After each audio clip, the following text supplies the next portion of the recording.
Hello and welcome to Major HS Kelsey's Balnui Academy. I am Sameer Singhal and today we are going to discuss the Geography Practice Test 1 and let's see that how can we solve these questions more differently and more easily.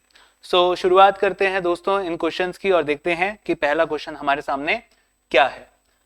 सबसे पहले अगर बात आती है इस set में हमारे पास जो क्वेश्चंस हैं वो इंडियन ज्योग्राफी से बिलोंग करते हैं. अब यहां पर जब हम बात करते हैं क्वेश्चंस में तो पहला क्वेश्चन आप लोगों के सामने ये रहा. Consider the following statement regarding the Himalayas. The width of the Himalayas is greater in Arunachal Pradesh than in Kashmir. The southern slopes of the Himalayas are steeper compare to the northern slopes. आपके सामने चार ऑप्शंस मिले थे, only one, only two, both 1 and 2 and neither 1 nor 2. But main thing क्या है, main बात है कि आपको यहां पे बताना था कि आपके लिए कौन सा ऑप्शन इनकरेक्ट है. तो आप हमेशा जब भी एग्जाम में बैठे हो इस चीज को हमेशा गौर कीजिए, आपके सामने करेक्ट पूछा है या इनकरेक्ट. अब जरा सवाल पे आते हैं. पहला स्टेटमेंट क्या कह रहा है, the width of the Himalayas is greater in Arunachal Pradesh than in Kashmir. अगर हम केवल कर्व ही बनाते हैं तो हमारे हिमालयाज का जो कर्व हमें दिखाई देता है वो कुछ इस प्रकार का दिखाई देता है towards when we are reaching towards Arunachal. And we know यहां पे जो एक्सटेंशन है हिमालयाज का that is 400 kilometre, up to 400 kilometre तक मिलता है. कई जगहों में बीच में ज्यादा भी है और इधर आते हुए ये आपका 150 किलोमीटर तक ही रह जाता है. इसने कहा the width of Himalayas is greater in Arunachal Pradesh than in Kashmir. तो ये स्टेटमेंट हमें इस हिसाब से गलत दिखाई देता है. तो पहला स्टेटमेंट आपका टोटली गलत होगा. Southern slopes of the Himalayas are steeper as compare to the northern slopes. इसमें तो एक छोटी सी चीज हम यही समझ सकते हैं कि जब हम बात करते हैं माउंट एवरेस्ट पर हाइकिंग की तो उस समय बात आती है कि माउंट एवरेस्ट पर ज्यादातर जो चढ़ाई की जाती है वो नेपाल से की जाती है और नेपाल से चढ़ाई करना हमारे माउंट एवरेस्ट पर मुश्किल है as compare to if we move from the China side. ऐसा क्यों है, क्योंकि सदर्न स्लोप, ये सदर्न स्लोप पड़ता है, ये आपके हिमालयाज का सदर्न स्लोप पड़ता है और ये आपका कैसा है, स्टीप है as compare to this slope from the China side. और ये कौन सी साइड पड़ती है, this is the northern side, this is the southern side. तो उस हिसाब से अगर आप देखोगे तो दूसरा स्टेटमेंट यहाँ पे बिल्कुल ठीक है. और उसने पूछा क्या है, उसने पूछा है इनकरेक्ट, तो आपका आंसर क्या हो जाएगा, ओनली 1. सेकंड ऑप्शन यहाँ पे बिल्कुल ठीक है. इसी तरह से अगले क्वेश्चन पे चलते हैं. अगला क्वेश्चन एक बार देखेंगे कि वो हमसे क्या पूछ रहा है. Which one of the following statement regarding the peninsular block is correct?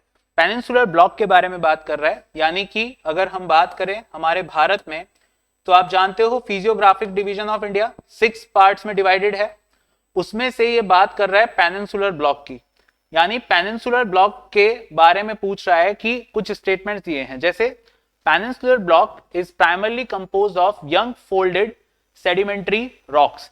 पहली चीज ही गलत है यहाँ पे, क्योंकि अगर बात करते हैं पेनिनसुलर ब्लॉक तो सीधी सी बात समझिए, पेनिनसुला ये बना है किससे, वॉल्केनिक इरप्शंस, और वॉल्केनिक इरप्शंस के कारण मेजरली बना है. तो यहाँ पे ज्यादातर जो रॉक्स आपको मिलेगी या तो मेटामॉर्फाइज्ड या इग्नियस, और ज्यादातर मेटामॉर्फाइज्ड ही. तो सेडिमेंट्री का तो कोई मतलब नहीं बनता, प्लस दूसरी बात यंग फोल्डेड, तो ये स्टेटमेंट गलत हो जाता है. अब आते हैं बाकी के स्टेटमेंट्स में. कार्बी आंगलॉग और मेघालय प्लेट्यू, अगर हम इनकी बात करते हैं तो यहाँ पे हमें क्या देखने को मिलेगा, these are the extensions of the peninsular block. तो ये बात जो है ये बहुत बार चर्चाओं में आती है कि क्या हमारा शिलोंग प्लेट्यू, मेघालय प्लेट्यू की बात हो रही है या मैं कहूं शिलोंग प्लेट्यू, क्या ये हमारा हिमालय का पार्ट है या ये हमारा पेनिनसुलर प्लेट्यू का पार्ट है. तो बच्चों हमेशा याद रखिएगा, दोस्तों हमेशा याद रखिएगा, it is the part of peninsular plateau. ये हमारे पेनिनसुला का हिस्सा है. कभी भी एग्जाम्स में ये सवाल आए तो इस बात को हमेशा याद रखिएगा. यानी कि अगर आपसे कोई पूछे कि गारो, खासी और जैंतिया क्या ये तीनों आपके हिमालयाज का पार्ट हैं या पेनिनसुलर प्लेट्यू का पार्ट है, तो याद रखिए पेनिनसुला का पार्ट है. तो यानी आंसर क्या हो जाएगा आपका, बी ऑप्शन इसका आंसर हो जाएगा. उसने करेक्ट पूछा है तो आंसर इज बी. बाकी आगे आप पढ़ना चाहें तो पढ़ सकते हैं कि थार डेजर्ट जो है वो एक distinct and not the part of peninsular, ये बिल्कुल ठीक गलत बात है. Peninsula has remained a stable landmass without any submergence since the Palaeozoic era, तो ये भी गलत है क्योंकि पैलोजोइक एरा के बाद से कई बार ऐसा हुआ है कि सबमर्जेंस और इमर्जेंस हमारे पेनिनसुलर हिस्से में होता रहा है। ठीक है, तो आंसर क्या होगा? बी। अगले क्वेश्चन को देखते हैं, क्या कहता है अगला क्वेश्चन। यहां पे एक बहुत ही अच्छा क्वेश्चन आपको मिलता है, किससे संबंधित? ये मिलता है हमारे कोस्टल प्लेन से संबंधित, कि कौन से तरफ कोस्टल प्लेन सबमर्जेंस है या कौन सी तरफ इमर्जेंट है। क्या कह रहा है? The western coastal plains are an example of emergence coast. भाई एक सीधी सी बात समझो, अगर वेस्टर्न साइड आपका इमरजेंस कोस्ट होता तो उस केस में आपके वेस्टर्न साइड पे हमेशा कैसे पोर्ट्स बनते? आर्टिफिशियल। ये मैं कह रहा हूं कि अगर हम पहले स्टेटमेंट के हिसाब से जाते हैं तो वेस्टर्न साइड पे कैसे पोर्ट्स बनते? आर्टिफिशियल। लेकिन हम सब जानते हैं कि western side of India the ports are natural, और नेचुरल पोर्ट्स हमेशा किधर बनते हैं? तो नेचुरल पोर्ट्स हमेशा वहां बनते हैं जहां पे आपका सबमर्जेंस कोस्ट होता है, क्योंकि शिप को खड़ा करने के लिए गहराई चाहिए होती है, और नेचुरल पोर्ट ऐसी जगह को ही कहेंगे जहां पे कोस्ट ऑलरेडी सबमर्ज्ड हो। तो पहला स्टेटमेंट यहां पे गलत हो जाता है। दूसरा क्या कह रहा है? The eastern coastal plains are broader and have well developed deltas. तो ये बिल्कुल ठीक बात है, आप ईस्टर्न साइड पे जाइए तो आपको सब जगह डेल्टास ही दिखाई देते हैं। तो आंसर ऑफ दिस क्वेश्चन जो दूसरा है वो बिल्कुल ठीक है। इसने हमसे इनकरेक्ट पूछा है, तो हमारे हिसाब से इसका आंसर क्या हो जाएगा? ओनली 1। आई होप ये क्वेश्चन भी आप सबको क्लियर होगा। एक बार अगले क्वेश्चन पे चलते हैं, अगला क्वेश्चन देखते हैं। Okay, so this one, consider the following statement about the great boundary fault. So great boundary fault के बारे में बात आती है तो यहां पे सबसे पहला आता है, it separates the Himalayas from the Indo Gangetic plains, it separates the Aravalli ranges from the Vindhyas range. और दूसरा कह रहा है यहाँ पे only 1, only 2, both 1 and 2, neither 1 nor 2। हमें क्या बताना है? करेक्ट बताना है कि इसमें से कौन सा करेक्ट होगा। सबसे पहली चीज, great boundary fault. Great boundary fault हमारे किस तरफ पड़ता है? अगर हम बात करते हैं हमारे इंडिया में, तो इंडिया में हम दो फॉल्ट्स की हमेशा जनरली बात करते हैं। एक फॉल्ट पड़ता है ये जिसको हम कहते हैं द ग्रेट बाउंड्री फॉल्ट। इसके अलावा अगर बात करें तो एक फॉल्ट पड़ता है हमारा यहां जिसको हम कहते हैं मालदा फॉल्ट। तो ये दो फॉल्ट्स पहले तो आप यही याद रखिए कि दो फॉल्ट्स हमारे भारत में पाए जाते हैं। पहला कह रहा है it separates the Himalayas from the Indo Gangetic planes. तो अगर मैं ग्रेट बाउंड्री फॉल्ट की बात करूं बच्चों, तो ग्रेट बाउंड्री फॉल्ट जो है वो आपका हिमालयास को इंडो गैंगेटिक प्लेन से अलग नहीं करता है। ग्रेट बाउंड्री फॉल्ट की अगर देखी जाए तो आप देख भी सकते हो यहां पे अरावलीज किससे अलग हो रहा है? विंध्यास से अलग हो रहा है। आपको कहीं भी ऐसा नहीं दिखाई देगा कि ये हिमालयास को नॉर्दर्न प्लेन से अलग कर रहा है, यानी पहला स्टेटमेंट गलत हो जाता है। दूसरे स्टेटमेंट पे अगर आते हैं, it separates the Aravallis from the Vindhya, तो ये बिल्कुल ठीक है जैसा मैंने आपको बताया।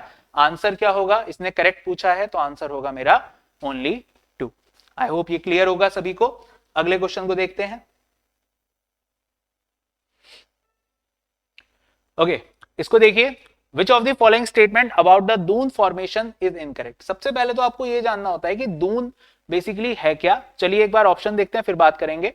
दे are longitudinal valleys found between the lesser Himalayas and the Shivaliks. Dehradun is the largest of all the duns. They are formed by the deposition of luxtrine sediments and they are characteristic features of the Great Himalayas। अगर हम इसकी बात करते हैं तो मेरी बात को जरा यहाँ पे ध्यान से थोड़ा सा समझने की कोशिश कीजिएगा। सबसे पहली बात, ये जो शब्द है दून, ये दून शब्द क्या है? तो दून और दून के साथ जो दूसरा शब्द यहाँ पे आता है वो आता है द्वार। जैसे आपने सुना होगा हरिद्वार एंड देहरादून। तो दून के नीचे कौन सी रेंज पड़ती है? दून के नीचे पड़ती है शिवालिक्स। और दून के ऊपर कौन सी रेंज पड़ती है? तो दून के ऊपर पड़ेगी आपकी लेसर हिमालयाज। अब यहां पे क्या कह रहा है? They are longitudinal valleys found between the lesser Himalayas and the Shivaliks. और हमें क्या बताना है? हमें इनकरेक्ट बताना है। तो यानी पहला स्टेटमेंट तो बिल्कुल ठीक है, लॉन्गिट्यूडनल का मतलब स्ट्रेच्ड है ना, तो ये तो बिल्कुल ठीक हो गया। दूसरा कह रहा है Dehradun is the largest of all duns. I hope आपने ज्यादातर आज तक दून शब्द अगर सुना होगा तो देहरादून के बारे में, लेकिन दून्स और भी होते हैं, जैसे पाटली दून एक दून है, ऐसे ही देहरादून। तो देहरादून लार्जेस्ट है इसलिए सबसे ज्यादा सुना जाता है और कैपिटल भी है उत्तराखंड में। ऑब्वियस बात, समर कैपिटल विंटर कैपिटल आता है, गैरिसन दूसरी कैपिटल आती है। They are formed by the deposition of lacustrine sediments. ये बात खास तौर पे याद रखिएगा, खास तौर से ये जो लक्सट्राइन सेडिमेंटेशन है या ये जो डिपोजिशन है, ये आपको कहां पे मिलेगा? You will find it in Srinagar. Srinagar में आपको मिलेगा, और श्रीनगर में मिलने की वजह से ये जो लक्सटाइन डिपॉजिट्स है, यहाँ पे एक प्रकार के आपके मैदान पाए जाते हैं, एक प्रकार की वैली पाई जाती है जिसको कहते हैं करेवाज। अच्छा, करेवाज की बात अगर करें तो करेवाज जो है ये वो जगह है जहां पे आपको क्या मिलेगी? कल्टीवेशन मिलेगी, किसकी? सैफरॉन की। ठीक है, तो एक चीज ये आ जाती है। सो ये चीज हो गई। चौथा कह रहा है they are the characteristic feature of the great Himalayas. तो भाई सीधी सी बात है, ग्रेट हिमालयस का इससे कोई लेना देना नहीं है, यानी ये स्टेटमेंट गलत होगा, इनकरेक्ट पूछा है, और मेरा आंसर क्या हो जाएगा? डी। कई बार क्वेश्चन देख के ऐसा लगेगा कि बहुत ही कुछ डिफिकल्ट सा पूछा है, लेकिन इजी क्वेश्चंस होते हैं, तो आप इसको आराम से भी कर सकते हो। Okay, now another one, Indus river system के बारे में बात कर रहा है, और हमें क्या पूछ रहा है? कह रहा है कि Jhelum river flows through the Wular lake before entering Pakistan.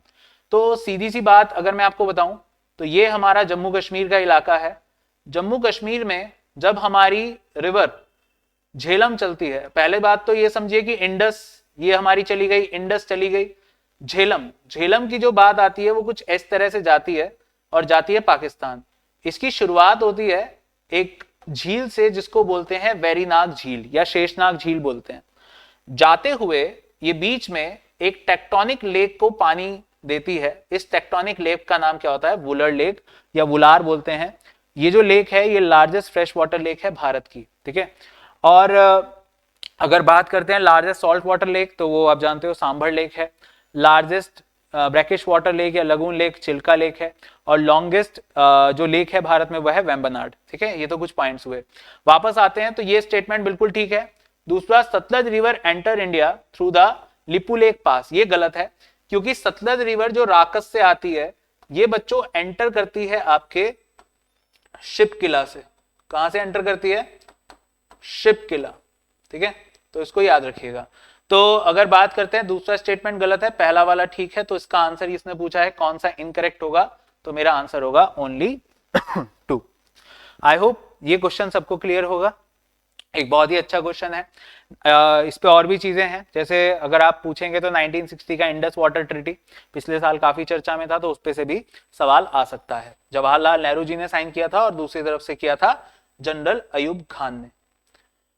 चलिए एक बार एक और क्वेश्चन देखो, रिवर्स पे आपको काफी क्वेश्चन मिल जाएंगे। क्या है? ब्रह्मपुत्र रिवर के बारे में कौन सा स्टेटमेंट इनकरेक्ट है? कह रहा है it is known as Tsangpo in Tibet and Jamuna in Bangladesh. ये बिल्कुल ठीक पॉइंट है, इसमें कोई दिक्कत नहीं है।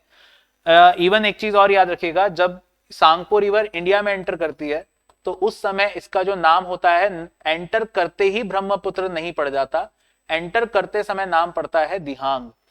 कई बार इस दिहांग को सियांग भी कहते हैं, तो दोनों ही नाम ठीक है।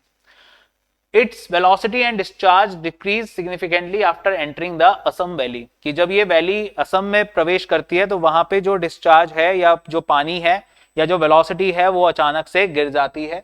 तीसरा कह रहा है it forms U shape around the नामचा Barwa. ये बिल्कुल ठीक है, ये सिंटेक्सियल बैंड लेती है, नामचा बरवा के पास सिंटेक्सियल बैंड लेती है, इसी वजह से इंडिया पहुंचती है। And Teesta was one of the tributary of Ganga but now joins Brahmaputra. इस पॉइंट को बच्चों कहते हैं रिवर कैप्चरिंग। ये क्या कहलाता है? रिवर कैप्चरिंग कहलाता है। ठीक है, तो इसको भी याद रखिएगा। अब यहां पे अगर बात करें बच्चों तो इसका आंसर क्या होगा? इसका आंसर होगा बी ऑप्शन। क्यों? क्योंकि जो वेलोसिटी है और जो डिस्चार्ज ऑफ वाटर है वो एकदम से डिक्रीज नहीं करता है। हाँ, हल्का जरूर हो जाता है, लेकिन यहाँ पे बिल्कुल एकदम खत्म नहीं हो जाएगा।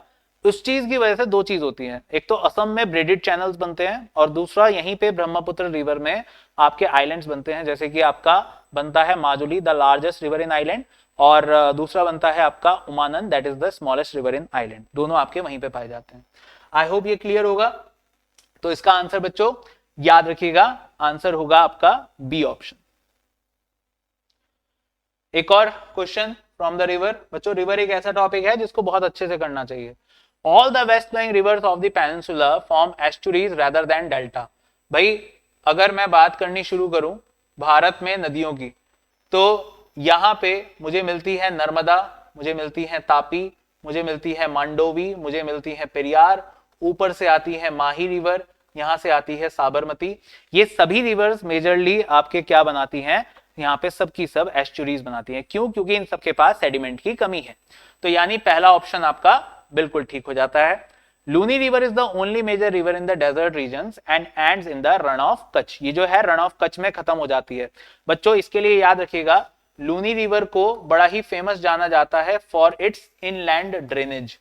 और ये लूनी रिवर आती कहां से है? तो बच्चों ये आती है आपके राजस्थान में अरावली से। तो याद रखिए लूनी रिवर, ये पॉइंट भी बिल्कुल ठीक है, इसने करेक्ट पूछा है मेरे से। तो इसका आंसर बच्चों क्या हो जाएगा यहाँ पे? अगर हम बात करें, the answer of this question will be C, that is both the statements of this question are correct. I hope ये पॉइंट सबको क्लियर होंगे।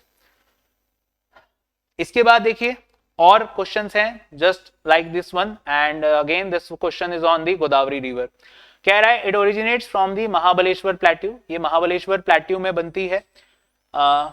अगर बात करें गोदावरी की तो बच्चों याद रखिए पहली बात, गोदावरी रिवर जो है ये आपकी बनती है, गोदावरी रिवर की जो उत्पत्ति होती है ये होती है त्रिंबकेश्वर से।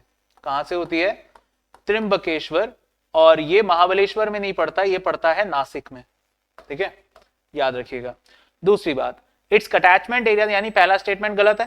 ठीक है, its catchment area is confined only to the state of Maharashtra. इसका जो पूरा एरिया है जिसमें ये बहती है, ये पूरा का पूरा केवल महाराष्ट्र में पाया जाता है, ऐसा वो कह रहा है। तो भाई ये सिंपल सी बात है, हमें पता है कि महाराष्ट्र से आगे ये आपकी जो है भाई आपकी चलती है तो आपके तेलंगाना, आंध्र प्रदेश और उड़ीसा तक भी ये जाती है, और फिर जाके कहीं ये आपके बे ऑफ बंगाल में गिरती है, जहां पे ये इवन अपने जो डेल्टा है उसका फॉर्मेशन करती है। सो दूसरा पॉइंट भी आपका क्या हो जाता है? गलत हो जाता है।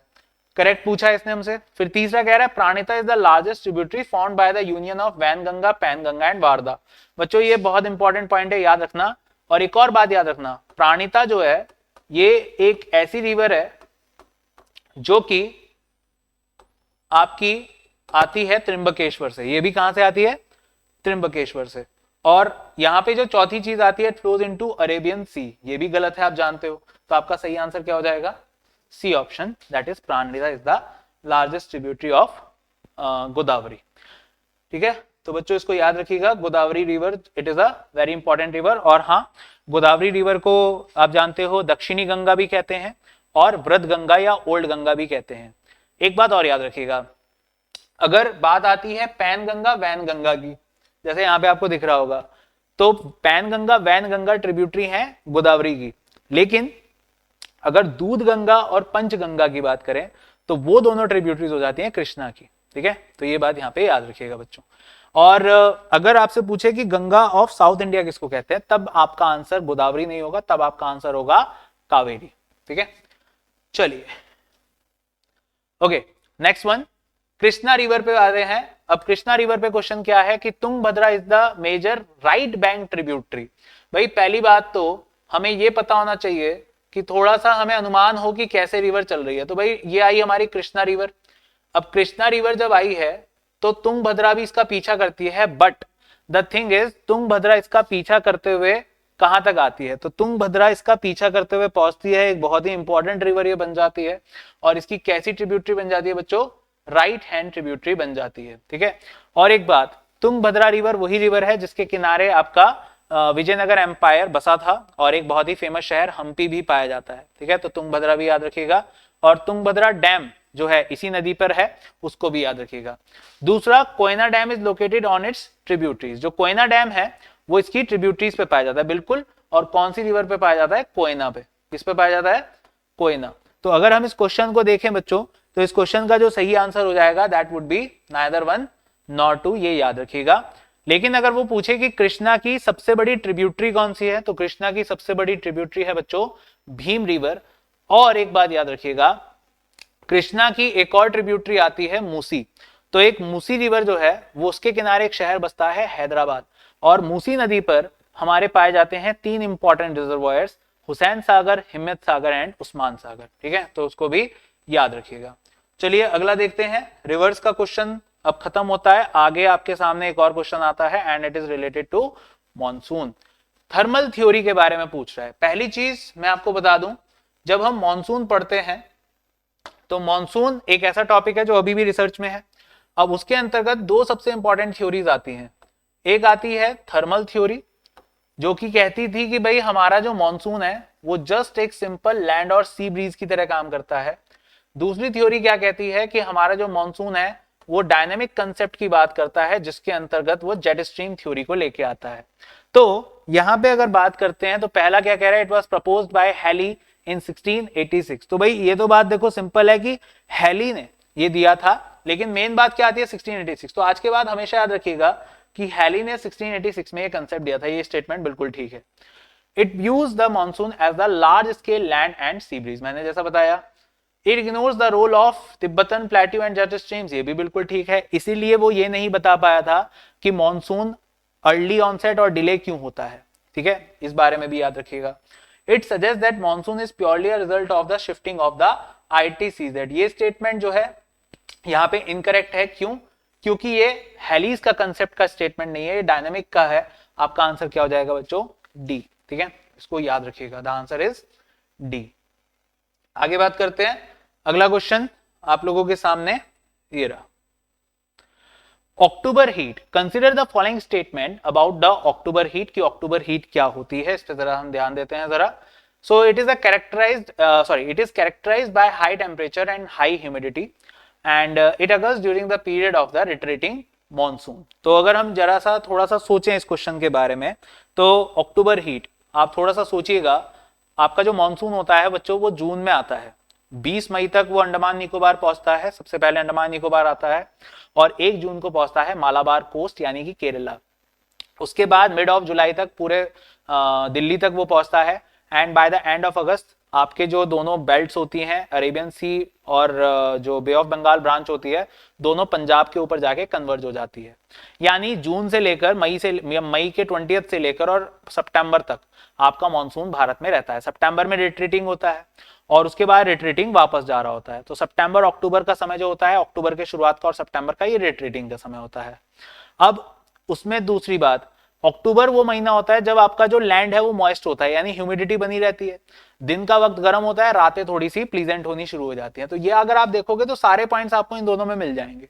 तो पहला स्टेटमेंट इट इज करेक्ट कि भाई हमारी जो ह्यूमिडिटी है वो बनी होती है, हाई टेम्परेचर भी होता है, तो ये बिल्कुल ठीक है। दूसरा, it occurs during the period of the retreating monsoon, तो ये दोनों पॉइंट्स यहां पे सही हो जाते हैं, and the answer for this question will be C, ठीक है, इसको याद रखिएगा।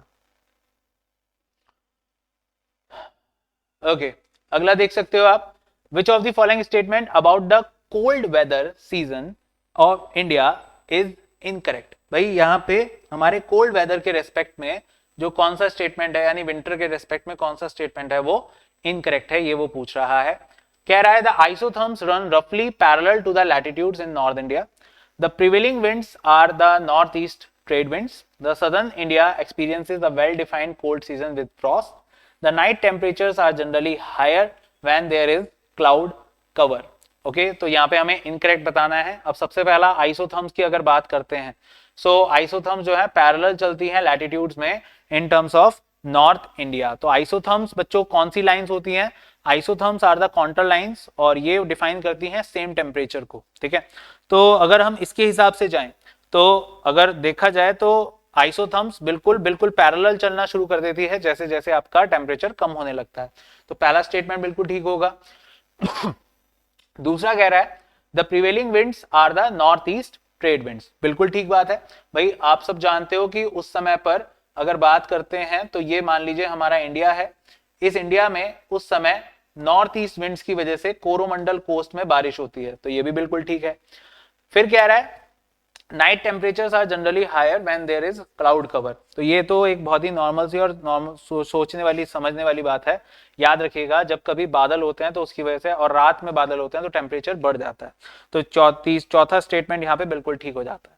तीसरे स्टेटमेंट पे अगर हम आते हैं, so southern India experiences a well defined cold season with frost, तो ये बिल्कुल गलत है, क्योंकि ऐसा अगर हमें कहीं देखने को विद फ्रॉस्ट कहीं अगर हमें देखने को मिलेगा तो वो कहां पे देखने को मिलेगा? Towards the Himachal Pradesh and Uttarakhand, ये हमें, और उसके अलावा जनवरी के महीने में ये देखने को मिलेगा हमें नॉर्दर्न प्लेन्स में। तो ऐसा नहीं होता है साउथ में। तो आंसर क्या हो जाएगा? आंसर विल बी सी, क्योंकि उसने इनकरेक्ट पूछा है, ठीक है। आई होप ये क्लियर होगा। Okay, next one, El Nino Modoki, which statement is correct? El Nino, La Nina, I hope ये शब्द सुने होंगे। मॉनसून की जब हम बात करते हैं तो दो चीजें आती हैं, एक तो मॉनसून का डिले होना या अर्ली आना, दूसरी चीज आती है मॉनसून में आपका इंटेंसिटी को डिस्टर्ब करना या इंटेंसिटी का आना। याद रखिए जब हम बात करते हैं अर्ली ऑनसेट और डिले तो उसमें काम करती है जेट स्ट्रीम थ्योरी, जिसमें कि आपका सब ट्रॉपिकल जेट, ITCZ और लोकल ईस्टर्ली जेट स्ट्रीम की बात आती है, जिसको हम सोमाली जेट कहते हैं। दूसरी तरफ जब हम जाते हैं तो इंटेंसिटी ऑफ रेनफॉल डिपेंड करती है दो टॉपिक्स पे, El Nino, La Nina and Indian Ocean dipole. अब यहाँ पे एल नीनो की बात हो रही है तो it leads to the warming of the eastern Pacific Ocean. इसके अंतर्गत जो है बच्चों ईस्टर्न पैसिफिक ओशन गर्म हो जाता है।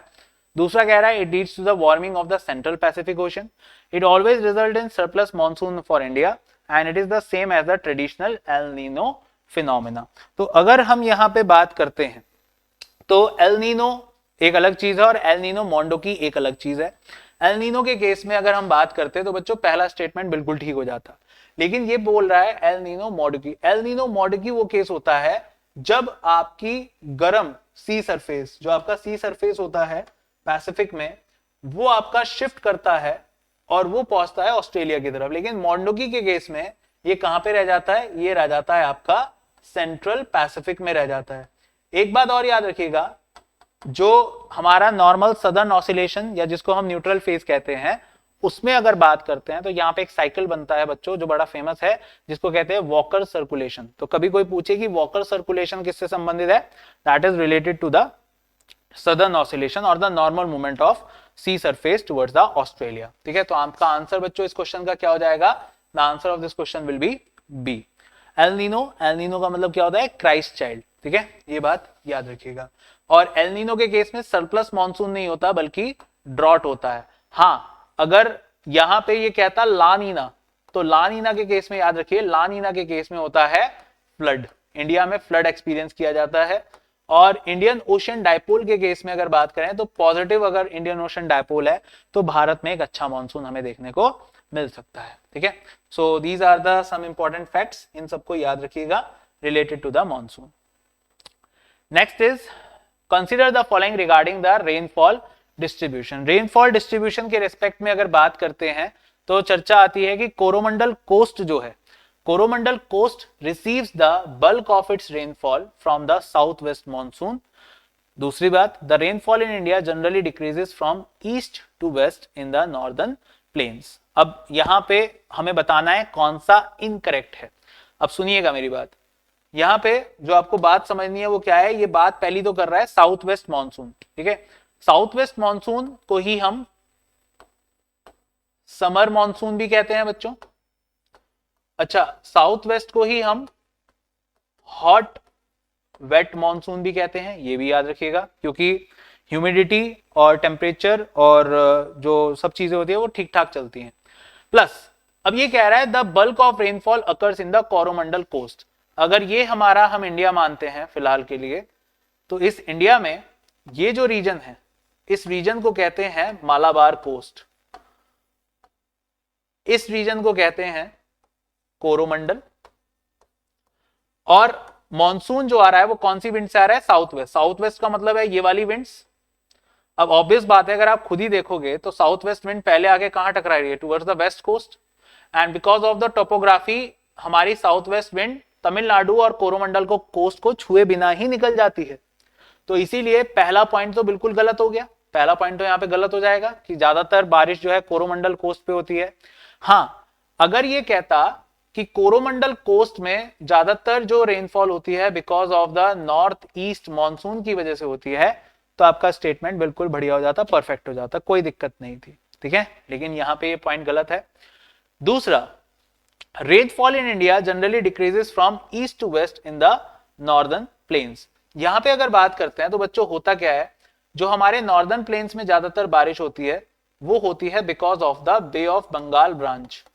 अब बे ऑफ बंगाल ब्रांच जो है वो उड़ीसा की तरफ से वेस्ट बंगाल की तरफ से एंटर करती है और फिर हमारे सेंट्रल यूपी, वेस्ट यूपी और फिर हमारे हरियाणा, दिल्ली और पंजाब की तरफ चलती है। यानी कि जो कह रहा है वो किधर से किधर, ईस्ट टू वेस्ट की तरफ। तो ईस्ट से वेस्ट की तरफ जाते हुए जब कोई पानी जा रहे हैं, जब बादल जा रहे हैं, तो जाते समय बारिश करते हुए जाएंगे और ऑब्वियस बात है पहले ही बारिश को कर देंगे तो आगे जाते जाते बारिश कम हो जाएगी। और आप जानते हो कि जब आप इंडिया में टुवर्ड्स वेस्ट जाते हो, यानी राजस्थान की तरफ आप जितना जाओगे, यूपी में भी वेस्ट जितना जाओगे, उतना ही फॉरेस्ट जो है वो डेसीडियस से थोड़ा सा थॉर्न फॉरेस्ट होते चले जाते हैं। तो अगर हम यहाँ पे बात करें इस क्वेश्चन की, तो वो हमसे पूछ रहा है कि विच of the following is incorrect, तो ये वाला स्टेटमेंट बिल्कुल ठीक होगा और आपका आंसर बच्चों इसमें क्या हो जाएगा, ओनली 1। क्लियर है? याद रखिएगा, ये बहुत ही अच्छा क्वेश्चन था। इस तरह के क्वेश्चंस आपको कई बार मिल जाते हैं, थोड़ा सा फंसाने वाले क्वेश्चंस होते हैं। Next point, now next question is from the soil. क्या कह रहा है, सलाइन सॉइल्स की बात कर रहा है। पहला कह रहा है they are also known as usara, usara soils. अब हमें इनकरेक्ट बताना है, तो याद रखिएगा जो सलाइन सॉइल होती है, सलाइन सॉइल जैसे कि एल्कलाइन सॉइल, पीट एंड मार्श सॉइल, तो ऐसी सॉइल्स को बच्चों उसरा कहते हैं। ये इनफर्टाइल सॉइल्स में काउंट होती हैं। ठीक है, तो पहला स्टेटमेंट आपका बिल्कुल ठीक है। उसके बाद अगर बात करते हैं आपकी, तो बात आती है they contain high proportion of sodium, potassium and magnesium. भाई ये भी बिल्कुल ठीक है, तभी तो सलाइन सॉइल बनी। तीसरा, they are found in the areas with the poor drainage and high evaporation. भाई आप सोच के देखिए, जहां पर हाई इवेपोरेशन होगा और पानी इवेपोरेट हो जाएगा तो पीछे क्या छोड़ेगा, नमक, क्योंकि हाँ जो बहुत ड्रेनेज सिस्टम बहुत बेहतर तो है नहीं, तो जो भी पानी आया कहीं ना कहीं अपने साथ सॉल्ट मिनरल्स लेके आएगा, तो ये भी बिल्कुल ठीक है। चौथा कह रहा है their nitrogen content is exceptionally high making them naturally fertile. तो एक बात आप हमेशा याद कर लीजिए, सैलाइन सॉइल के साथ कभी भी फर्टाइल शब्द आप नहीं बांधेंगे। ठीक है, हमारे पास दो तरह की सॉइल्स होती हैं, जिसमें कि जब हम बात करते हैं एलुवियल, ब्लैक, रेड और उसके अलावा माउंटेन सॉइल, तो ये सारी सॉइल्स और लेटराइट, ये सारी सॉइल्स आपकी फर्टाइल होती हैं। लेकिन वहीं पे डेजर्ट सॉइल, एल्कलाइन और सलाइन सॉइल एंड पीट एंड मार्श, ये आपकी थोड़ी सी इनफर्टाइल सॉइल होती है। थोड़ी बहुत खेती मिल जाएगी लेकिन उतनी ज्यादा नहीं। तो आपका आंसर कौन सा हो जाएगा बच्चों, यहाँ पे आपका आंसर जो होगा that would be the D, क्योंकि ये कह रहा है फर्टाइल, जबकि यहाँ पे क्या होना चाहिए था, infertile. So answer of this question will B D. D is the wrong point, so answer is D. Okay, next one. अब देखो पीट सॉइल के बारे में बात कर रहा है, कह रहा है they are found in areas of heavy rainfall and high humidity. अब अगर मैं इस पे बात करूं तो बच्चों पीट एंड मार्श सॉइल जिसको बोलते हैं, इसको क्या बोलते हैं, पीट एंड मार्श। अब ये जो सॉइल होती है ना, ये कहां पे मिलती है, ये मिलती है आपको डेल्टाज में। कहां पे, डेल्टाज। अब डेल्टाज में मिलने का मतलब है heavy rainfall and high humidity. They are characterised by high content of organic matter. ये वाला पॉइंट अपने जीवन भर याद रखिएगा। दुनिया में सॉरी भारत में कौन सी मिट्टी ऐसी है जिसमें सबसे ज्यादा ऑर्गेनिक मैटर पाया जाता है? भारत में देखो, भारत में जितनी भी मिट्टियां हैं उसमें एक चीज की कमी होती है जिसको कहते हैं ह्यूमस, और ह्यूमस का ही दूसरा नाम होता है ऑर्गेनिक मैटर। तो भारत में ज्यादातर मिट्टियों में ह्यूमस की कमी है, चाहे वो एलुवियल है, चाहे ब्लैक है, चाहे रेड है, चाहे लेटराइट है।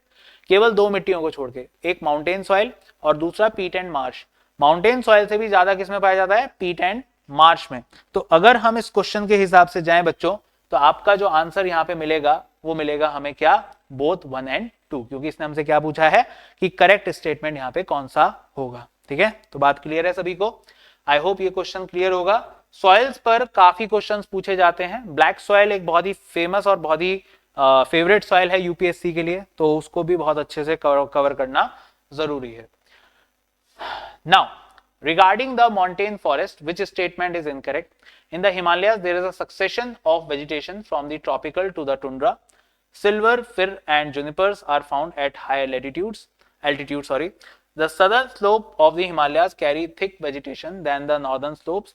These forests are completely absent in the peninsular mountains. तो यहाँ पे हमें incorrect बताना है। अगर हम इस क्वेश्चन के हिसाब से देखें तो पहली बात तो ये montane forest कौन से होते हैं, तो मॉन्टेन फॉरेस्ट का मतलब होता है, अगर बात करते हैं मॉन्टेन फॉरेस्ट का मतलब क्या होता है, इनका मतलब है जैसे आप बात करते हो नीलगिरीज की एंड अनामलाइज। ठीक है, ये इसके एग्जांपल्स हैं। अब आप जानते हो कि मॉन्टेन फॉरेस्ट नीलगिरी और अनामलाई, और नीलगिरी कहाँ पड़ता है, नीलगिरी इज द पॉइंट जहाँ पे वेस्टर्न घाट ईस्टर्न घाट ज्वाइन करते हैं, और अनामलाई आप जानते हो वेस्टर्न घाट्स में पाए जाते हैं, जहाँ पे अनामुदी पीक पाई जाती है, दैट इज इन केरला। तो उस हिसाब से अगर हम देखें तो मॉन्टेन फॉरेस्ट जिनकी ये बात कर रहा है ये कहाँ पे मिलेंगे, पेनिनसुला में मिलेंगे। सो अगर हम उस हिसाब से देखें तो हमें यहाँ पे क्या बताना है भाई, यहाँ पे हमें बताना है इनकरेक्ट। तो देखो ऐसा नहीं है कि ये हिमालयाज में नहीं मिलेंगे, क्योंकि same type of climatic conditions हमें हिमालयाज में भी कई जगहों पे मिल जाती है जहां पे बारिश ठीक ठाक होती है। प्लस यहां पे मैंने आपको बताया नीलगिरी और अनामलाई। एक पॉइंट अगर आप देख रहे होंगे, these forest are completely absent in the peninsular mountains, यानी देखते ही लगाने वाला पॉइंट है, क्योंकि अनामलाई और नीलगिरी कहां पे हैं? पेनिनसुला, तो पेनिनसुलर माउंटेन्स में तो पाए जाते हैं। और वो क्या कह रहा है? एब्सेंट है, तो इनकरेक्ट बताना था, आंसर होगा डी। ठीक है, तो इसको याद रखिएगा। अगला देखो फिर से एक बार सोशल फॉरेस्ट्री के ऊपर क्वेश्चन है। क्या कह रहा है? कह रहा है it involves the management of forest by the central government only. It includes farm forestry, community forestry and extension forestry. It prohibits the planting of trees on private lands and it was first launched during the British era to increase the timber production. तो भाई अगर हम बात करते हैं social forestry की, तो social forestry का जो कंसेप्ट है उसका पर्पस बेसिकली क्या होता है कि जितना ज्यादा हो वो समाज के लिए बेहतरी के लिए हम इस्तेमाल कर सकते हैं। ठीक है, बहुत कॉमर्शियल पर्पस के लिए नहीं और बहुत ही ज्यादा सोशल भी नहीं, लेकिन ठीक ठाक मात्रा में होना चाहिए। तो अगर यहाँ पे आप देखोगे तो एक ऑप्शन मिलता है, that is the farm forestry, community forestry and extension forestry. तो इसका आंसर बच्चों क्या हो जाएगा आपका? B option, that it includes farm forestry, community and extension forestry. इसको याद रखिएगा। ठीक है, so that is the social forestry. बाकी सारे जो स्टेटमेंट्स हैं वो अगर आप देखोगे, so that is the part of the commercial forestry. Now another very important soil, that is the red soil. Another question we have, we are generally poor in nitrogen, phosphorus and humus. जो हमारी soils होती है वो nitrogen, phosphorus, humus. एक बात याद रखिएगा, भारत में जब हम भारत की मिट्टियों की बात करते हैं तो मैक्सिमम मिट्टियों में तीन चीजों की कमी होती है, नाइट्रोजन की, फॉस्फोरस की और ह्यूमस। ठीक है, ये ह्यूमस क्या होता है? Organic matter. केवल कुछ मिट्टियों को छोड़ के, जैसे मैंने बताया था माउंटेन सॉइल या फिर पीट एंड मार्श। तो पहला स्टेटमेंट अगर आप देखोगे तो रेड सॉइल के बारे में जो ये बात कह रहा है कि क्या ये स्टेटमेंट आपका गलत है, तो ये बिल्कुल ठीक है भाई, ये बिल्कुल ठीक बात कह रहा है। अच्छा, इस चीज की कमी को पूरा करने के लिए फिर हम करते क्या है? तो बच्चों याद रखना, इसी की कमी को पूरा करने के लिए हम इस्तेमाल करते हैं फर्टिलाइजर्स का। किनका? फर्टिलाइजर्स, क्योंकि फर्टिलाइजर में 3 न्यूट्रिएंट्स पाए जाते हैं, नाइट्रोजन, फॉस्फोरस एंड पोटेशियम, जो कि ये जो कमी है उसको पूरा करता है। किस रेशियो में? 4:2:1। ठीक है, ये याद रखना। They look yellow when they occur in the hydrated form. तो बिल्कुल ठीक बात है, जब आप यूपी के, साउथ यूपी की तरफ आ जाते हो या बिहार की तरफ आ जाते हो तो वहां पर ये मिट्टी थोड़ी सी येलोइश दिखने लगती है, क्योंकि वहां पर जो पानी है वो ठीक ठाक मात्रा में इनको मिल जाता है, तो येलो दिख जाती है। The answer of this question is neither one not two. ये दोनों के दोनों स्टेटमेंट्स बिल्कुल करेक्ट है, तो कोई भी यहाँ पे इनकरेक्ट स्टेटमेंट नहीं है बच्चों, याद रखिएगा। ठीक है, अगला क्वेश्चन देखें। आई होप ये क्लियर होगा क्वेश्चन। और कौन सी सॉइल आपकी ब्रिक मेकिंग सॉइल कहलाती है? तो वो रेड नहीं होगी, वो होगी आपकी लेटराइट, क्योंकि लेटराइट का जो नेचर होता है वो होता है थोड़ा सा क्ले। ठीक है, याद रखिएगा। Which statement regarding the Indian agriculture is incorrect? भाई India has the largest cropped area under rice in the world. Okay, उसके बाद बात करते हैं तो इंडिया, देखो यहाँ पे वो कह रहा है क्रॉप्ड एरिया, प्रोडक्शन नहीं कह रहा। प्रोडक्शन कहता तो चाइना आता, यहाँ पे कह रहा है क्रॉप्ड एरिया, तो ये स्टेटमेंट सही है। बहुत से बच्चे इसके साथ सीधा चले गए होंगे, तो ये स्टेटमेंट सही है। दूसरा कह रहा है the yellow revolution is associated with the production of pulses. बस यही बात गलत हो गई। ये जो, अगर हम येलो रिवॉल्यूशन की बात करें तो येलो रिवॉल्यूशन बच्चों, रिवॉल्यूशंस बहुत इंपॉर्टेंट होते हैं, बहुत सवाल इकोनॉमिक्स में भी और यहाँ पर दोनों जगह पूछे जाते हैं। तो yellow revolution is related to oil seeds. किससे संबंधित है? ऑयल सीड से संबंधित है, याद रखिएगा। Jhuming is a form of slash and burn agriculture practised in north India, very very famous. ठीक है, पेड़ों को काट के और फसलों को काट के फिर उसमें आग लगाई जाती है, स्लैश एंड बर्न कहते हैं इसको।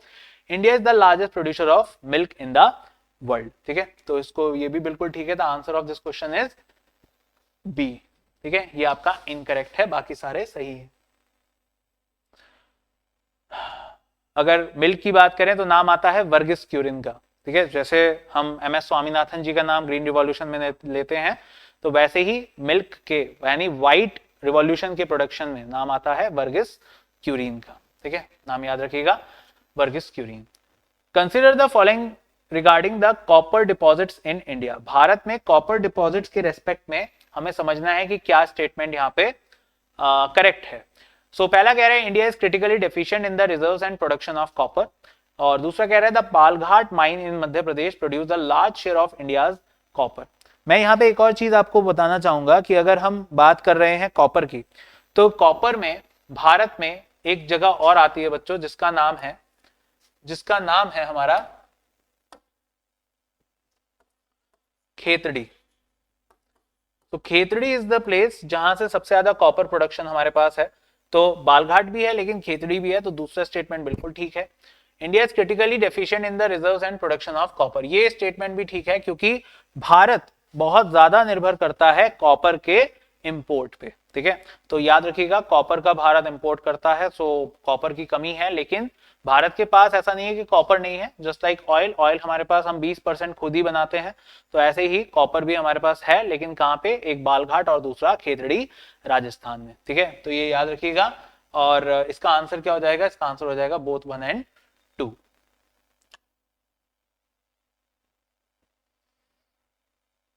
Okay, so which of the following statement about the manganese is incorrect? It is an important raw material for smelting iron ore.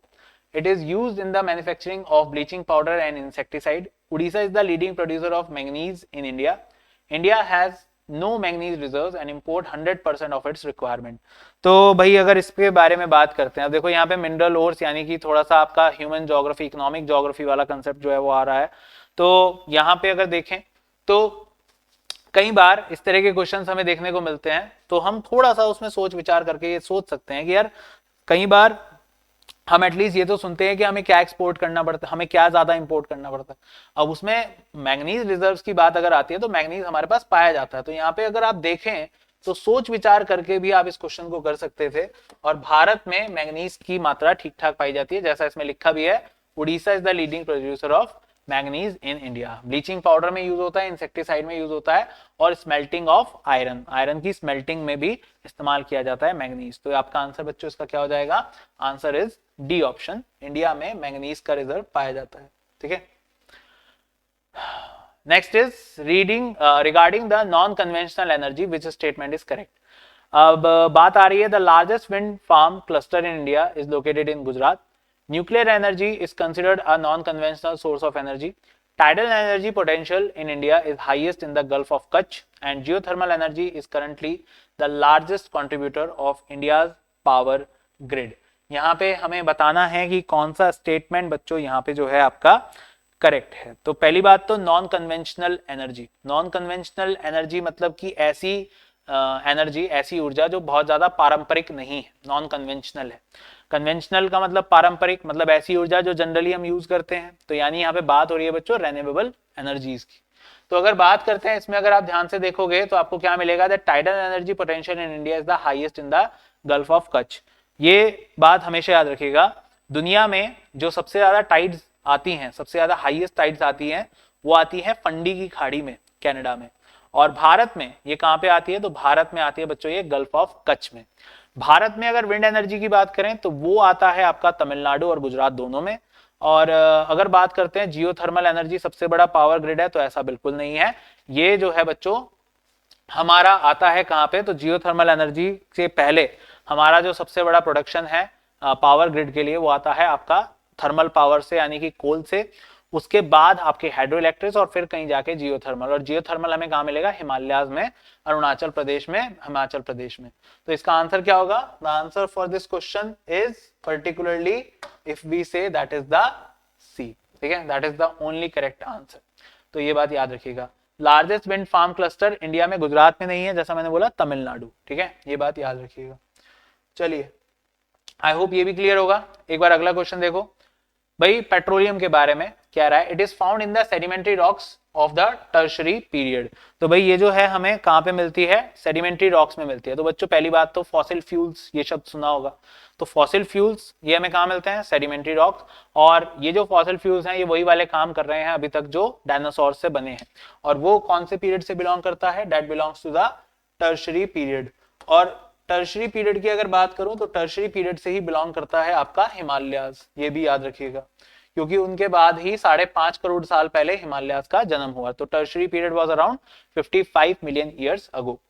दूसरा, Krishna Godavari basin has a huge potential for the natural gas reserves. इसके साथ साथ याद रखिएगा Bombay high का नाम आता है। और इनके साथ साथ अगर बात करते हैं तो भारत की सबसे पहली रिफाइनरी जहां पे पाई जाती है that is Assam, that is the Digboi refinery. कौन सी रिफाइनरी आती है? दिग्बोई रिफाइनरी आती है। ठीक है, तो इसको भी याद रखिएगा। So that is this one. So यहाँ पे बात आती है अगर पेट्रोलियम की, तो पेट्रोलियम के रेस्पेक्ट में क्या ये दोनों स्टेटमेंट्स इनकरेक्ट हैं? जी नहीं, ये दोनों स्टेटमेंट्स इनकरेक्ट नहीं है। The answer for this question is neither 1 nor 2। ठीक है, तो इसको याद रखिएगा। अगला देखते हैं, Which of the following statement regarding the Indian state is correct? Indian state के रेस्पेक्ट में Uttar Pradesh shares the border with the maximum number of states. दूसरा, Rajasthan has the longest coast line in India. Tripura is surrounded by Bangladesh on 2 sides and Goa is the smallest state by population. Obvious बात है, राजस्थान में coast line तो पहले ही देखते ही आपको क्या कर देना चाहिए था, कट। त्रिपुरा को बांग्लादेश 2 साइड से, बिल्कुल नहीं। अगर आप देखोगे तो ये हमारा बांग्लादेश और बांग्लादेश के बगल में ये रहा त्रिपुरा और ये रहा मिजोरम। तो त्रिपुरा 1, 2 और 3 तरफ से घिरा होता है बांग्लादेश से। और गोवा जो है स्मॉलेस्ट स्टेट है, बिल्कुल नहीं। पॉपुलेशन के हिसाब से स्मॉलेस्ट स्टेट गोवा आपका नहीं है। इसका आंसर बच्चों क्या हो जाएगा आपका? उत्तर प्रदेश, क्योंकि उत्तर प्रदेश टोटल कितने राज्यों को टच करता है? 9। और इसमें याद रखिएगा कि हिमाचल प्रदेश को टच करता है। ये कई जगहों पे बहुत बच्चे कंफ्यूज होते हैं, लेकिन मैं बताना चाहूंगा सहारनपुर के पास हिमाचल प्रदेश को ये टच करता है। तो टोटल कितने राज्य हो जाएंगे? 9। इसको याद रखिएगा। Okay, next one, consider the following statement about the Indira point. Indira point के बारे में बात कर रहा है। इंदिरा पॉइंट आते ही दिमाग में कुछ पॉइंट्स आए होंगे, that is the southern most point of India, obvious बात है। सो वही लिखा है, it is the southern most point of the Indian union. ये बिल्कुल ठीक बात है। एक बात और याद रखिएगा, अगर वो आपसे पूछे कि केवल इंडिया या मैं कहूं मेनलैंड इंडिया, तो मेनलैंड इंडिया में अगर सबसे सदर्न मोस्ट पॉइंट है तो वो है आपका कन्याकुमारी, जिसको केप कॉमोरिन भी कहते हैं बच्चों, है ना, ये आपने पढ़ा होगा। तो ये आता है, it is located on the little Andaman island. ये लिटिल अंडमान आइलैंड पे पाया जाता है, ये गलत है, क्योंकि हम जानते हैं इंदिरा पॉइंट हमें कहां मिलेगा? ये मिलेगा हमें ग्रेट निकोबार। और अगर बात करते हैं इसकी, तो कौन सी डिग्री मिलती है? तो 6 डिग्री 4 मिनट नॉर्थ। ठीक है, इंदिरा पॉइंट को हम पिग्मेलियन पॉइंट भी कहते हैं, ये बात भी याद रखिएगा। तो आपका आंसर बच्चों क्या हो जाएगा इसका? दूसरा स्टेटमेंट यहाँ पे गलत है, पहला स्टेटमेंट यहाँ पे जो है बिल्कुल ठीक है। तो यहाँ पे अगर हम 27वें क्वेश्चन के हिसाब से देखें तो हमसे क्या पूछा गया है? इनकरेक्ट पूछा गया है। तो answer of this question is 2। ठीक है, यानी कि B option 2 only. Bravo will be the answer. Okay, now another question from the national waterways. National waterways पे सवाल है, कह रहे हैं national waterway run between the Prayagraj and Haldia on the Ganga Bhagirathi Hooghly river system. तो क्या ये बिल्कुल ठीक पॉइंट है? ये बिल्कुल ठीक है भाई। नेशनल वाटरवे जो है हमारा यहीं पे पाया जाता है। इवन मैं आपको बताऊं तो कुछ 3 साल पहले गंगा विलास प्रोग्राम की शुरुआत भी इसी वाटरवे में की गई थी, जिसके अंतर्गत एक क्रूज जो है उसकी शुरुआत की गई थी हमारे गंगा रिवर सिस्टम में। National waterway 2 is located on the Brahmaputra river between Sadiya and Dhubri. ये भी बिल्कुल ठीक हो जाता है, याद रखिएगा। ये हमारा सदिया से दुबरी, यानी कि ये असम अरुणाचल के बीच की बात कर रहा है, सदिया और दुबरी को जोड़ रहा है। फिर national waterway 3 is the west coast canal in Kerala. भाई ये भी बिल्कुल ठीक है, ये आपका वेस्ट कोस्ट कैनाल में पाया जाता है केरला में। कह रहा है there are only 5 national waterways in India. ये बिल्कुल गलत बात है। भारत में टोटल बच्चों कितने वाटरवेज पाए जाते हैं? 111। ठीक है, तो याद रखिएगा 111 वाटरवेज हैं। The answer of this question is incorrect पूछा है, दैट इज डी ऑप्शन। ठीक है, इसको याद रखिएगा। फिलहाल हमारे जो नंबर ऑफ वाटरवेज डेवलप्ड हैं वो है 3। ठीक है, अगला देखिए, regarding the protected areas in India, national parks enjoy a higher degree of protection than wild life sanctuaries. Human activities like grazing are allowed inside national parks with the permission. तो भाई एक बहुत ही अच्छा क्वेश्चन है। यहाँ पे आप जब समझते हैं नेशनल पार्क्स के बारे में, तो नेशनल पार्क और सेंचुरीज के बीच का डिफरेंस हमें समझ आता है। नेशनल पार्क्स वो जगहें होती हैं जो कि पूरी तरह प्रिजर्व कर दी जाती हैं, प्रोटेक्टेड कर दी जाती हैं, यहाँ पर ह्यूमन एक्टिविटीज अलाउड नहीं होती, सैंक्चुरीज में अलाउड होती हैं। तो अगर हम इस क्वेश्चन के हिसाब से देखें तो हमें दो चीज पता चलती है। मैंने बोला सेंचुरीज में अलाउड होती हैं, यहाँ पे अलाउड नहीं होती। सो ये हमसे पूछ रहा है इनकरेक्ट। तो पहला वाला जो है वो बिल्कुल ठीक है, national parks enjoy higher degree of protection under more than the wild life sanctuaries, ये बिल्कुल ठीक है। याद रखिएगा वाइल्ड लाइफ प्रोटेक्शन एक्ट जो आता है वो आता है 1972, और इससे पहले दुनिया में कौन सा प्रोग्राम शुरू किया गया था? तो वो प्रोग्राम था MAB, man and biosphere reserve programme, और ये शुरू हुआ था 1971 में। और रामसर साइट की शुरुआत भी इसी साल हुई थी। तो रामसर साइट की शुरुआत हुई थी 1971 में, ठीक है। और प्रोजेक्ट टाइगर की शुरुआत हुई थी 1973 में, और प्रोजेक्ट एलिफेंट 1992, और नेशनल टाइगर कंजर्वेशन अथॉरिटी 2006। और अभी हाल ही में हमारा एक और नया अलायंस शुरू हुआ है जिसको कहते हैं इंटरनेशनल बिग कैट अलायंस, वो भी याद रखिएगा। इसका आंसर अगर बात करते हैं तो इनकरेक्ट पूछता है, तो आंसर क्या हो जाएगा? ओनली 2, यानी कि B option, bravo. Okay, now last one, which of the following cities is located closest to the standard meridian of India? अब यहां पे देखो, यहां पे बात थोड़ी सी समझने वाली है। पहली बात तो स्टैंडर्ड मेरिडियन ऑफ इंडिया, ये अगर हम बात करते हैं तो स्टैंडर्ड मेरिडियन ऑफ इंडिया जो है हमारा, वो कितने पे आता है? वो आता है 82.5 डिग्री ईस्ट। अब इस पे वो ऐसे भी लिख सकता है 82 1.5 डिग्री ईस्ट, वो इसको ऐसे भी लिख सकता है 82 डिग्री 30 मिनट ईस्ट, ठीक है। तो ये तीनों तरह से इस चीज को लिख सकता है, पहली बात तो ये याद रखना, ठीक है। दूसरी चीज, अगर हम इंडियन स्टैंडर्ड मेरिडियन की बात करते हैं तो ये हमारी कौन कौन से राज्यों से गुजरती है? तो ये गुजरती है यूपी, ये गुजरती है एमपी, ये गुजरती है हमारी छत्तीसगढ़, ये गुजरती है, छत्तीसगढ़ से नीचे आइए तो आपको मिल जाएगा आपका उड़ीसा, और उड़ीसा के साथ साथ आपको मिल जाएगा आंध्रा। ये इन 5 राज्यों से गुजरती है। और कौन सा देश हमारे साथ सेम स्टैंडर्ड मेरिडियन शेयर करता है? That is Sri Lanka.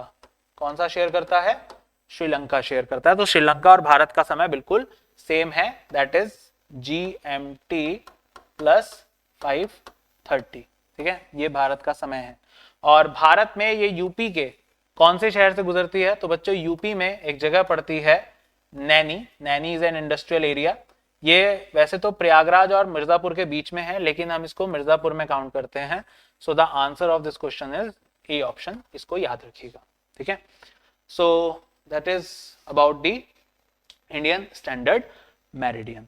और अगर वो पूछे कि ट्रॉपिक ऑफ कैंसर और इंडियन स्टैंडर्ड मेरिडियन कौन से राज्य में एक दूसरे को कट करती है, then the answer is Chhattisgarh. कौन से राज्य में? छत्तीसगढ़ में कट करती है, इस बात को याद रखिएगा।